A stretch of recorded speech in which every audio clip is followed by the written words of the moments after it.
오늘 여러분과 함께 나눌 말씀은 요한복음 20장 19절에서 31절까지 말씀이에요.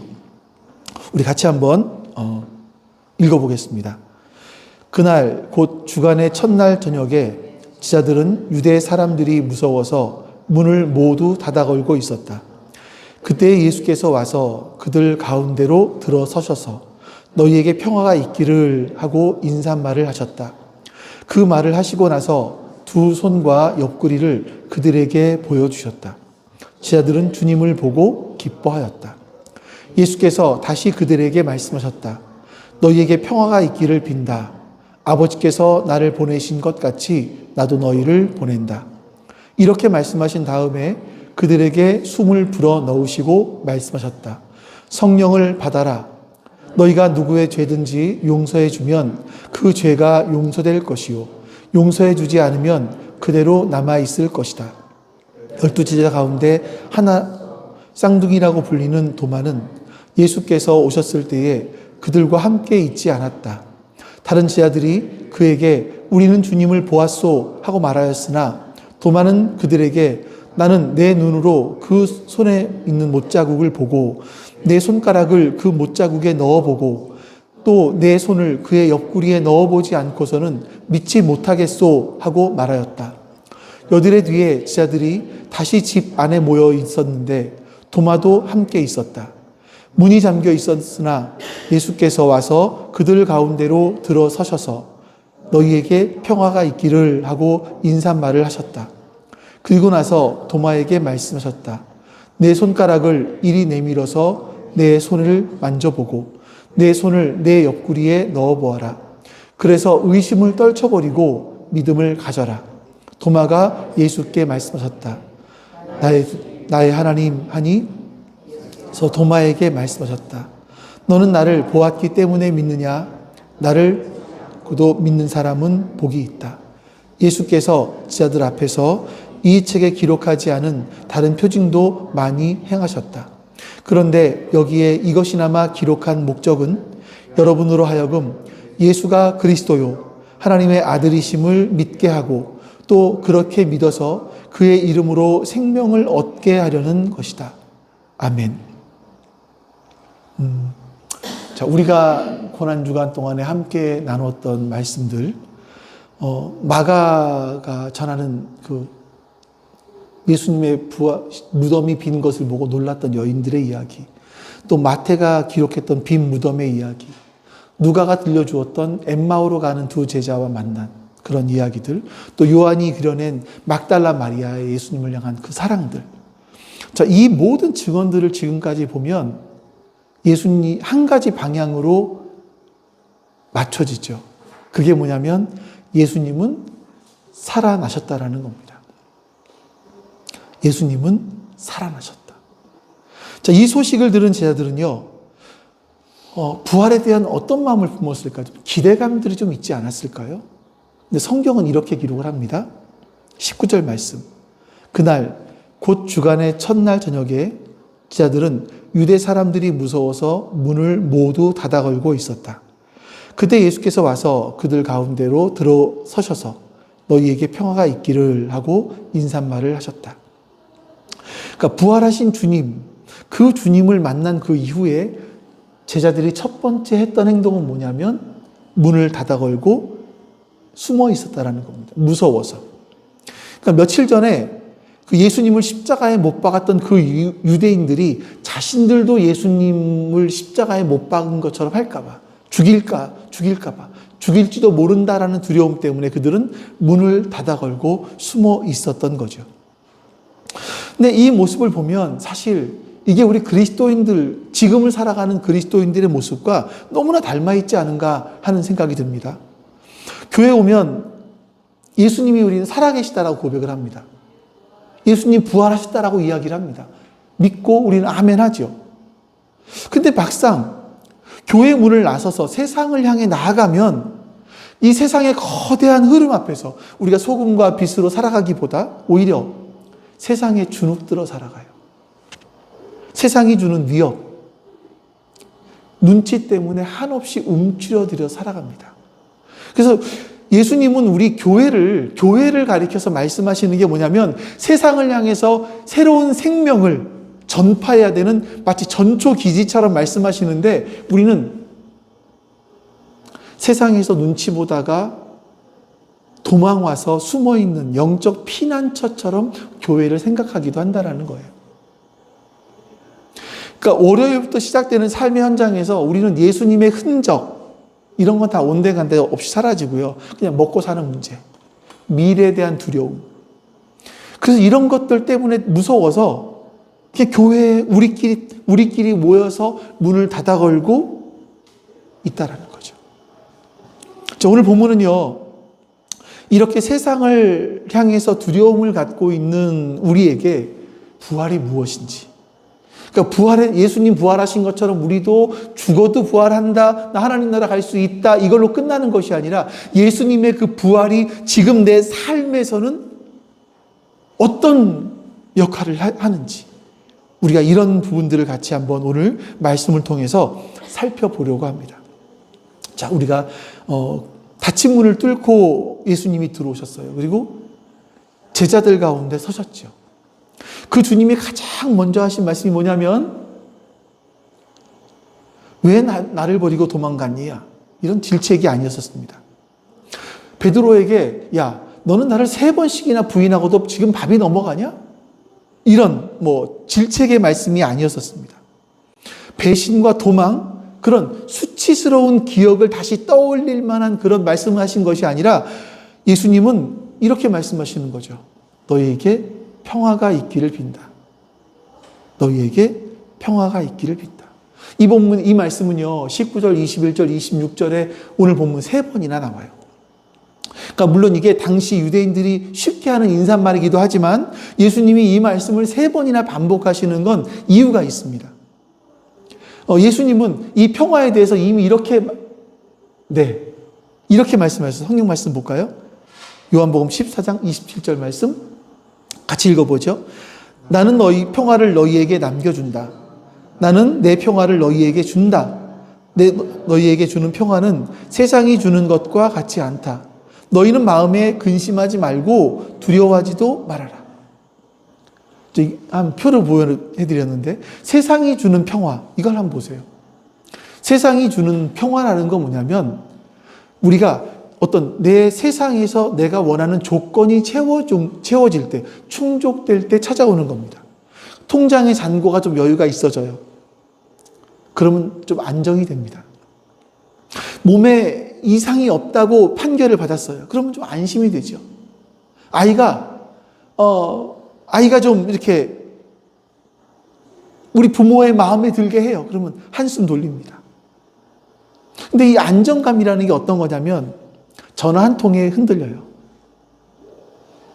병원에서 검진 결과 하나가 나오면 우리의 그 안정감은 무너져 내립니다. 요즘에 이제 제 아내를 통해서 많이 듣는 이야기지만 이제 부모들이 우리 아이를 기독교적 가치관을 가지고 키우겠다라고 다짐을 해요. 어려서부터. 그 기독교 대안학교에 보내기도 하고 하는 거죠. 자, 근데 딱 아이들이 중학교 2학년 되잖아요. 중학교 2학년이 되면 처음으로 성적표를 받습니다. 중간고사를 마치고. 성적표를 받고 난 이후에 어머니들의 이야기, 아버지들의 이야기가 달라지기 시작을 해요. 전체 학생 중에서 상위 몇 프로가 인서울을 할 수 있다라는 그 얘기를 듣는 순간 우리 아이는 어떻지? 그러니까 현실이 숫자로 보여지잖아요. 그 순간 자신이 지금까지 아이를 어떻게 키우겠다, 기독교적인 사고를 어떻게 키우겠다라고 다짐했던 그 마음들이 흔들리기 시작하는 겁니다. 왜 그렇습니까? 왜 그렇죠? 이 세상이 말하는 평화는요, 조건에 묶여 있어요. 조건에. 근데 이 조건이 흔들리잖아요? 그러면 세상의 평화도 같이 흔들리는 거예요. 세상이 주는 평화는 조건과 함께 가는 거예요. 하지만 예수님 말씀하신 평화는 다릅니다. 자, 요한복음 16장 말씀도 볼까요? 같이 한번 읽어보죠. 내가 이것을 너희에게 말하는 것은 너희가 내 안에서 평화를 얻게 하려는 것이다. 너희는 세상에서 환난을 당할 것이다. 그러나 용기를 내어라. 내가 세상을 이겼다. 다시 표를 또 보죠. 자, 이 평화는요, 환난이 없어져서 오는 평화가 아니에요.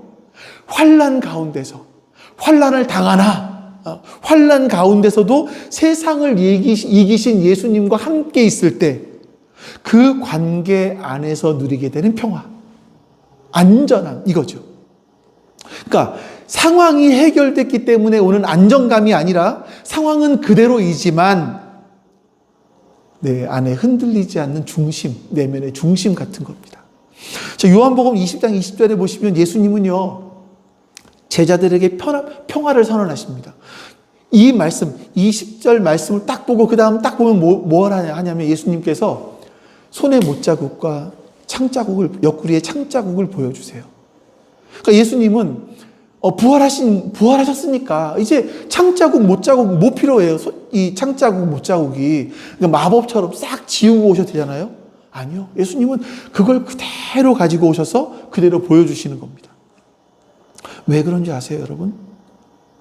모욕과 침뱉음, 채찍과 십자가, 죽음까지 통과하신 주님이 주시는 평화는요, 상처를 감추어 놓고 덮어놓고 주시는 평화가 아니라 상처를 통과한 평화예요. 아무 일도 없었던 그냥 평탄하게 자라온 사람이 어떤 사람에게 야, 너 안심해, 평안할 거야, 이렇게 말하는 평화가 아니라 정말 모든 온갖 고통을 다 겪어본 그분이, 그 고통을 알고 있는 그분이, 그 모든 고통을 통과하신 그분이 주시는 평화이기 때문에 더 기뻐요. 더 견고해요. 이 평화를 실제로 우리에게 보여준 한 사람이 있었습니다. 독일의 신학자인 디트리 본 회퍼라는 분인데요. 이분은 히틀러의 저항에 맞섰어요. 그 당시 많은 교회 목사들이 히틀러가 이야기했을 때 그 히틀러의 말에 그 반응해줬죠. 맞다고 이야기해줬죠. 히틀러가 세계를 정복하려고 할 때. 근데 이 본 회퍼라는 목사는 시온 교회를 섬기면서 그 히틀러의 독재적인 전쟁 야욕에 반대를 했습니다. 그리고 잡혀갔죠. 그리고 처형되기로 사형이 확정된 그런 사람이었습니다. 자, 이렇게 해서 처형을 기다리고 있었을 때 이제 크리스마스 때 자기 약혼녀에게 편지를 쓰는 거예요. 편지 구절에 이런 편지가 나왔어요. 선한 능력에 둘러싸여 놀랍도록 보호받고 위로받으니 하나님은 저녁에도 아침에도 우리와 함께 계신다. 많이 어디서 보던 것 같지 않으세요? 주 선한 능력으로 안으시네. 이게 그 찬송, 여기다 곡을 붙인 거죠. 이게 처형되기 4개월 전에 쓴 시거든요. 4개월 후에 처형됩니다. 감옥문은 굳게 갇혀 있었어요. 석방에 대한 소망도 없었습니다. 상황은 달라진 게 아무것도 없어요. 그런데 이 본 회퍼의 내면에는요, 이 지금 자신이 처한 상황보다 훨씬 더 크신 주님이 살아계셨어요. 주님이 그 안에 함께 계셨습니다. 그러니까 고통이 사라졌기 때문에 얻은 평온함이 아니라 고통 한가운데서 나는 그 선한 하나님의 능력 가운데 쌓여 있다고. 하나님이 그 감옥이지만 하나님이 저녁에도 아침에도 나와 함께 하신다고. 이걸 고백하는 겁니다. 이 사실을 붙잡았어요. 그러니까 죽음이라는 것이 자신을 무너뜨리지 못해요. 감옥이라는 것이 자신을 무너뜨리지 못해요. 그래서 그분 안에는 진짜 평화가 있었던 거죠. 여러분, 이런 평화는요, 이 세상이 알 수 없는 평화는요, 상처를 통과하신 주님만이 우리에게 주실 수 있는 그 평화입니다. 여러분, 우리 삶도 그렇지 않은가요? 우리의 삶에 여러 가지 무너질 만한 일들이 많아요. 아이를 키우다 보니까, 직장에서 억울한 일을 당하다 보니까 막 속으로, 마음으로 삭히기도 하고, 나이가 들어가요. 저도 요즘에 좀 느끼는 한 가지 부분들이 있긴 한데, 나이가 들어가면서 내 몸이 내 의지대로 안 된다라는 것을 깨닫기 시작을 해요. 야, 이제는 어쩔 수 없구나. 이걸 받아들여야 되는 긴 밤들을 보내기도 하죠. 주님은요, 바로 그런 자리에 찾아오시는 겁니다.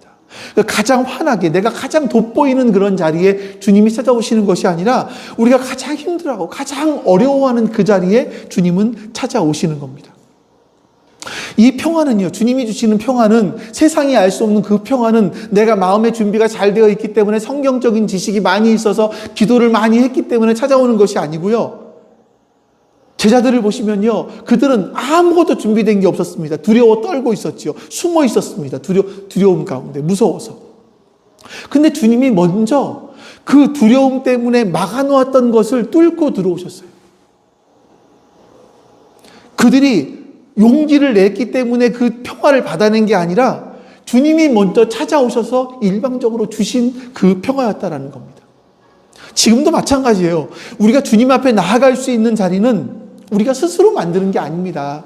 예? 그 자리는 주님께서 이미 만들어 주셨어요. 여러분 마음속에 어쩌면 다른 사람에게 쉽게 이야기하지 못하는 그런 이야기들이 있을 거예요. 혼자 꾹 누르고 있는 인생의 무게. 간혹가다 제 아내가 여기서 아이들을 이제 학교가 끝나고 와서 또 아이들을 가르치잖아요. 그러니까 가방이 굉장히 무거워요.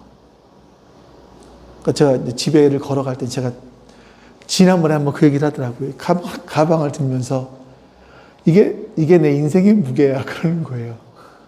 인생의 무게라고. 그래서 내가 인생의 무게를 좀 덜어줄게. 이제 집에 가면서 제가 가방을 들고 가요. 그러니까 여러분들 다 인생의 무게가 있으시잖아요. 다 남들한테 쉽게 말하지 못하는. 만약에 인생의 무게가 있다면 바로 그분들에게 주님은 찾아오시는 거예요. 우리의 마음이 엉망일 수 있습니다. 그렇다고 뒤로 물러서지 마세요. 오히려 지금 그런 상태 그대로 말씀 앞에 서십시오. 두려움에 떨던 자들이 그 사람들에게 먼저 오셨던 주님이 우리에게도 똑같이 찾아오실 겁니다. 그래서 우리의 마음속에 세상이 알지 못하는 그 평화를 받은 이후에 주님은 우리에게 그 다음에 사명을 맡기세요. 사명. 순서가 중요해요. 평화를 주시고 그 다음에 우리에게 사명을 맡기시는 거예요. 그럼 사명이 뭘까? 우리 한번 21절 말씀을 보죠. 같이 한번 읽어보겠습니다. 예수께서 다시 그들에게 말씀하셨다. 너희에게 평화가 있기를 빈다. 아버지께서 나를 보내신 것 같이 나도 너희를 보낸다. 아멘. 여기에 예수님께서 우리에게 보여주신 사명이 담겨 있어요. 아버지께서 나를 보내신 것 같이 이거예요. 자, 예수님께서 이 땅에 오셔서 예수님은 딱 한 가지 일을 하셨어요. 그 한 가지 일이 뭐냐면 아버지께서 원하시는 일이었었습니다. 그러니까 자기 이름을 알리는 것도 아니고요. 내 방식대로 사는 것도 아니었었습니다. 그냥 내가 하는 일은 내 뜻대로 하는 것이 아니라 나를 보내신 아버지의 뜻대로 하는 거야. 이거예요. 예수님이 아버지를 닮아 사셨던 것처럼 예수님은 우리도 예수님을 닮아 살기를 원하시는 거죠. 내가 어디서 무엇을 하던 그냥 그 자리가 밥 벌어먹는 자리야. 이 자리는 이게 아니라는 거예요. 그 자리는요, 내가 예수님을 닮아 살아가는 그 삶을 살아내는 자리인 겁니다. 예수님을 우리의 삶을 통해 드러내는 자리. 이게 사명이라는 거예요, 여러분. 뭐 아프리카를 가요, 어디를 가요. 이게 사명이 아니라 이것만이 사명, 이게 아니라 이것만이 사명이 아니라 우리의 삶 속에서 예수님을 닮아 살아가는 그 삶의 모습을 보여주는 거, 드러내는 거죠. 그 사명의 목적은요, 한마디로 이겁니다. 내 주변 사람들에게 내가 예수님을 만나서 누리게 되었던 그 생명, 부활의 능력, 그 힘, 그걸요, 보여주는 거예요. 예수 믿으니까 이래.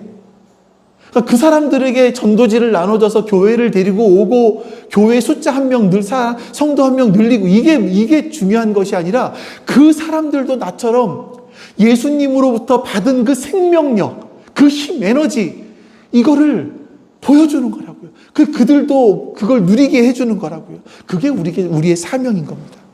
그래서 여러분 사명자, 보냄받은 사람들은요 월요일이 다르죠. 같은 직장, 같은 집, 같은 일상을 살아가는데 내가 어떤 존재인지를 어떻게 이해했느냐에 따라서 삶이 달라집니다. 직장에서 억울한 말을 들었어요. 그럼 보냄받은 사람들은요, 칼같이 받아치지 않습니다. 속으로 이렇게 생각을 하겠죠. 해야 되겠죠. 이 자리에서 예수님의 사람으로서 어떻게 서야 되지? 이거겠죠. 가정 가운데서 좀 힘든 일이 있었을 때 예수님이 나에게 했던 것처럼 내가 우리 가족에게 어떻게 해야 되지? 이걸 생각하는 거예요. 이런 사명들 좀 마음대로 살고 싶은데 무거울 수 있습니다. 당연하죠. 예수님도 그 무게를 아셨습니다. 그래서 이 사명을 주시면서 우리에게 이렇게 말씀하세요. 22절 말씀. 이렇게 말씀하신 다음에 같이 읽습니다. 그렇게 말씀하신 다음에 그들에게 숨을 불어넣으시고 말씀하셨다. 성령을 받아라. 아멘. 자, 이 숨을 불어넣는 장면이 어디서 많이 보던 장면 같지 않아요?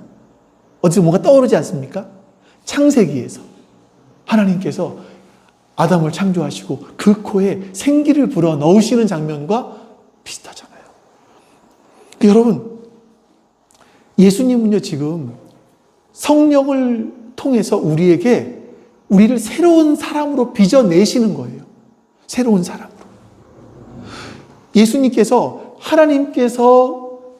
삼위 하나님께서 우리들을 아담을 창조하시고 하와를 창조하시면서 하신 것처럼 우리들을 예수님은 다시 한번 똑같이 새로운 창조를 시작하신다는 거죠.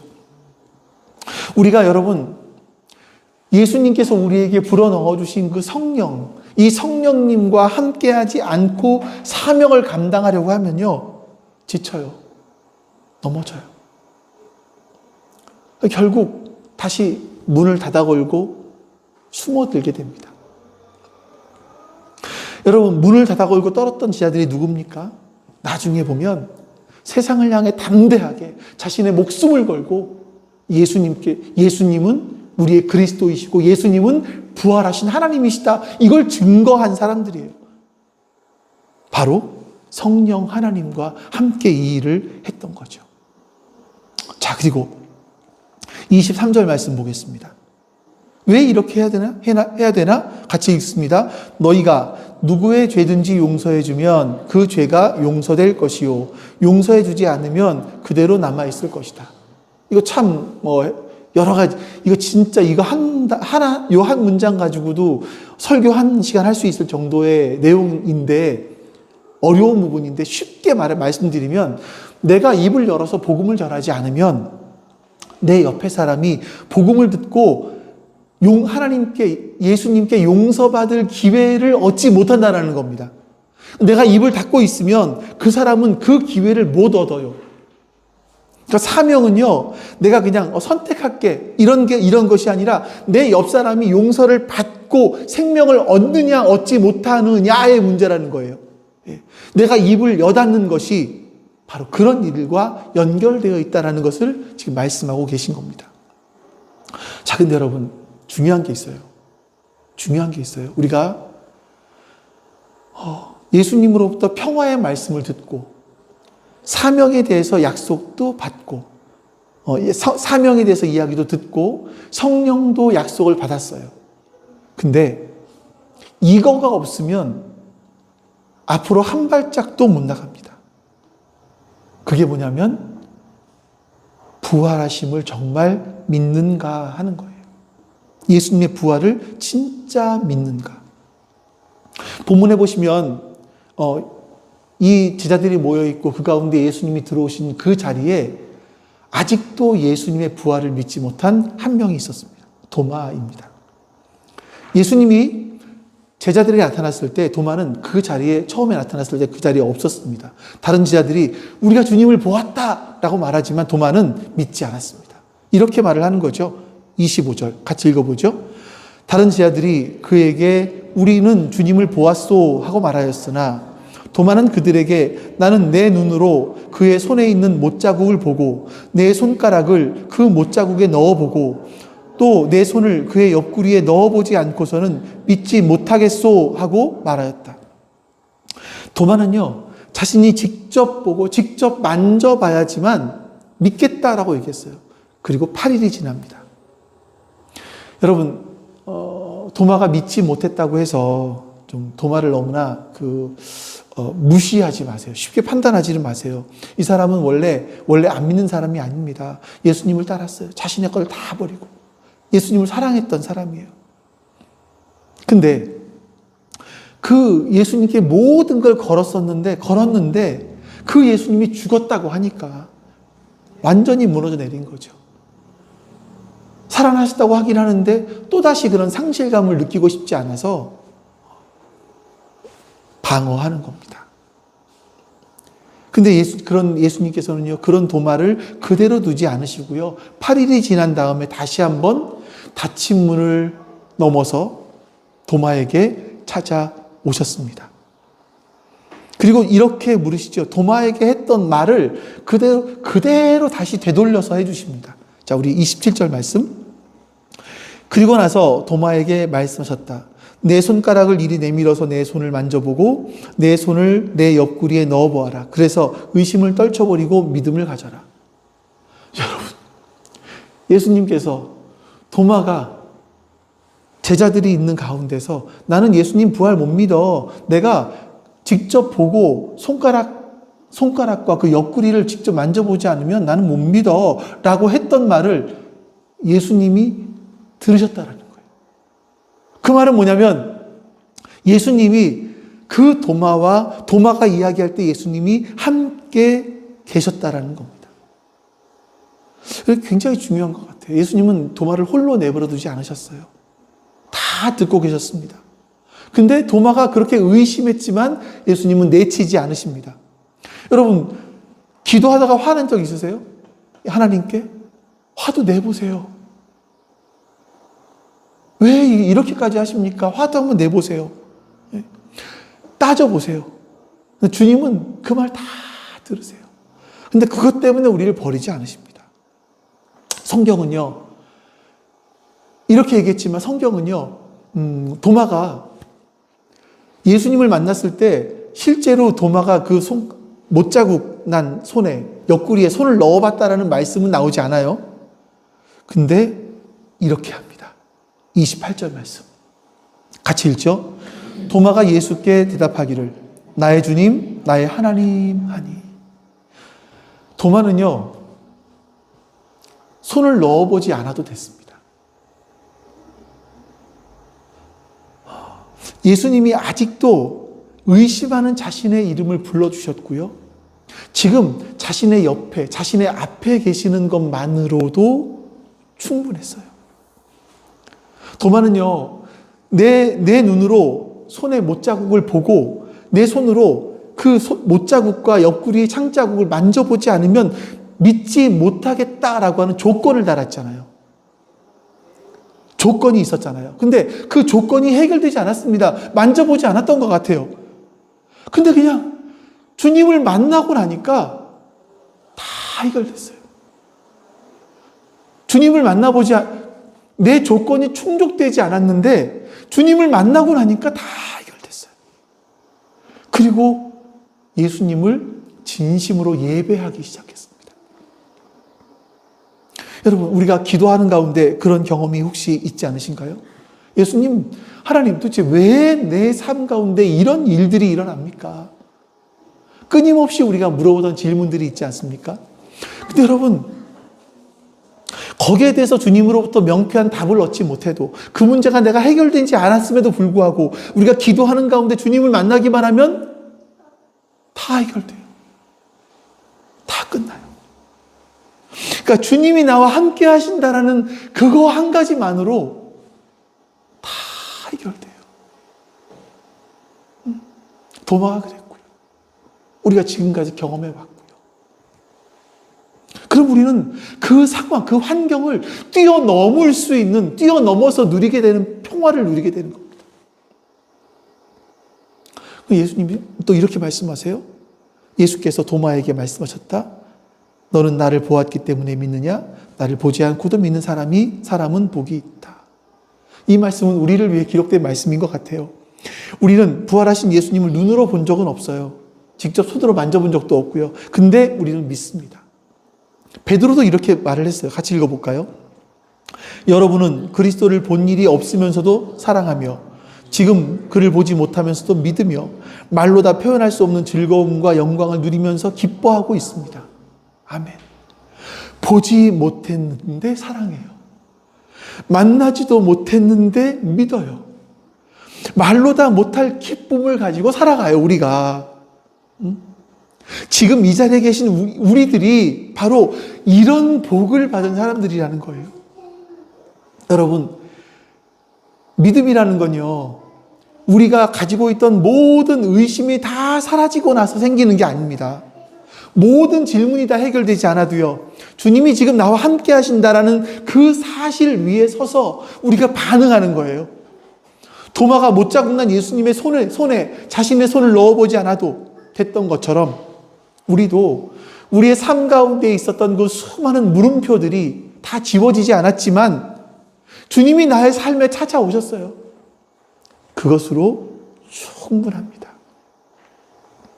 주님께서 내가 닫아 걸고 있는 그 문을 통과해서 우리에게 오신 것처럼 이제 우리는 그 닫힌 문을 열고 세상을 향해 걸어 나가야 되는 거죠. 두려움이 사라졌기 때문에? 아니요. 의심이 해결됐기 때문에? 아니요. 살아계신 주님이 나와 함께 계시기 때문에 그 믿음을 가지고 우리는 세상으로 나아가는 겁니다. 이게 사명이에요. 그래서 그들에게 내가 예수님을 믿고 누리게 되었던 그 생명력, 이거를 보여주는 겁니다. 그러니까 요한복음이 기록된 이유가 그거라니까요. 우리 한번 31절 말씀 요한이 마지막에 왜 요한복음을 썼는지를 이렇게 기록합니다. 같이 읽죠. 그런데 여기에 이것이나마 기록한 목적은 여러분으로 하여금 예수가 그리스도요 하나님의 아들이심을 믿게 하고 또 그렇게 믿어서 그의 이름으로 생명을 얻게 하려는 것이다. 아멘. 우리가 고난주간 내내 함께 따라갔던 여정의 마지막이 이거 아니겠습니까? 목적지가 부활하신 예수님이 그리스도이심을 믿게 하는 것, 그리고 그 이름으로 사람들이 생명을 누리게 하는 것, 이거죠. 그분을 믿을 때 얻게 되는 생명은요, 죽고 난 다음의 이야기가 아닙니다. 지금 여기에 오늘 이 순간부터 시작되는 겁니다. 여러분 가운데 두려움 하나도 없이 이 자리에 오신 분 계세요? 의심이 말끔히 사라지고 이 자리에 오신 분이 계십니까? 아마 대부분 그렇지 않을 거예요. 여전히 우리의 삶 가운데 아직도 문을 닫고 있는 부분들이 있을 수 있고 풀리지 않은 질문들이 여전히 남아있을 수 있습니다. 그럼에도 불구하고 모인 거예요, 우리는요. 괜찮습니다. 주님은 그런 우리를 버리지 않으세요. 그 주님이 오늘도 우리 가운데 함께 하십니다. 성령을 통하여 지금 이 예배 안에 닫힌 문을 통과해서 우리 가운데 들어와 계십니다. 그리고 마침내 주님이 약속하신 그대로 주님은 언젠가 다시 오실 거예요. 초대교회 성도들이 모일 때마다 드렸던 기도가 있었습니다. 만날 때마다 했던 인사가 있었습니다. 고린도전서 16장 22절이죠. 이렇게 돼 있습니다. 마라나타, 주님 오시옵소서. 두려움 속에서 문을 닫아 걸고 모였던 그 사람들이 바로 이 고백 하나를 가지고 세상으로 나아갔습니다. 주님은 다시 오신다. 지금 주님이 성령으로 나와 함께 계신다라는 것, 그리고 반드시 다시 오신다는 것, 이 두 가지 확신이 우리의 마음에 닫힌 문들을 열어내는 힘인 거예요. 그건 2000년이 지난 지금도 달라지지 않았습니다. 여러분, 이 예배를 마치시고 나가시면 이제 여러분이 속한 그 자리, 그 자리가 여러분의 각자의 사명의 현장이잖아요. 여러분의 가정이 될 수도 있고, 월요일에 직장이 될 수도 있고, 버거운 일상들이 있을 겁니다, 분명히. 근데 그 자리가 주님께서 우리를 보내신 그 자리예요. 그 삶의 자리에서 여러분들 먼저 예수님께서 부활하신 그 생명력으로, 그리고 부활하시고 우리에게 주신 그 평안, 그 생명력을 받아서 여러분들 세상을 살아내 보시길 바랍니다. 진짜 멋지게. 진짜 멋지게. 세상에 주눅들지 않고 그리스도인으로서 진짜 멋지게 한번 살아보십시오. 그리고 세상을 향해서 사람들에게 진짜 그리스도인의 삶은 이거다 라고 한번 우리가 보여줄 수 있었으면 좋겠습니다. 그걸 위해서 우리가 올 1년 동안 풍성한 삶을 하는 거잖아요. 풍성한 삶의 기초를 하는 거잖아요. 그래 봤으면 좋겠기 때문에. 세상에 주눅들지 않는 그리스도인. 세상 물결에 휩쓸려 가지 않는 그리스도인. 부활하신 주님이 오늘도 닫힌 문을 통과해서 우리 가운데 오셨습니다. 그 주님이 이제 여러분과 함께 문을 열고 세상으로 나아가길 원하십니다. 예수님께서 부활하시고 우리와 지금도까지 함께 해주셔서 너무나 감사합니다. 주님, 우리가 이제 주님으로부터 받은 그 평안함, 그리고 그 사명감, 그리고 그 부활에 대한 소명, 이것을 가지고 세상으로 나아갈 수 있게 해주시옵소서. 세상에 나가서 그 예수 그리스도를 믿는 사람들은 어떻게 살아가는지 주님 보여줄 수 있도록 해주시옵소서. 환난이 오고 어려움이 있지만 그럼에도 불구하고 믿음을 지켜가는 바로 그 삶. 우리의 이름이 세상에 널리 알려져 있지 않지만 주님께서 우리를 유명한 자로 여기신다라는 그 믿음, 죽음의 위기 가운데 있지만 진짜 생명력을 가지고 있는 바로 그 삶, 근심하는 상황들이 있지만 그러함에도 주님으로 말미암아 기뻐하는 모습들. 우리는 가난하지만 세상을 부욕해 하기 위해서 주님으로부터 모든 것을 받은 바로 그 삶을 세상에서 우리가 살아낼 수 있도록 주님 역사해 주시옵소서. 그런 힘을 우리 가운데 허락해 주시옵소서. 여호와는 내게 복을 주시고 너를 지키시기를 원하며 여호와는 그의 얼굴을 내게 비추사 은혜 베푸시기를 원하며 여호와는 그 얼굴을 내게로 향하여 두사 평강 주시기를 원하노라. 아멘. 이제는 십자가의 죽음을 이기시고 부활하신, 그리고 지금도 우리와 함께 하시는 예수 그리스도의 은혜와 그 아들을 우리에게 보내시기까지 우리를 사랑하신 그 아버지 하나님의 그 크신 사랑하심과 그 사랑이, 예수님의 부활에 대한 부활이 우리 가운데 믿어지게 해주시는 성령 하나님의 내주하심이 지금도 주님 앞에 머리를 숙여 예배하고 있는 우리 모든 주의 백성들 머리 위에 지금부터 영원토록 함께 하시기를 간절히 축원하옵나이다. 아멘.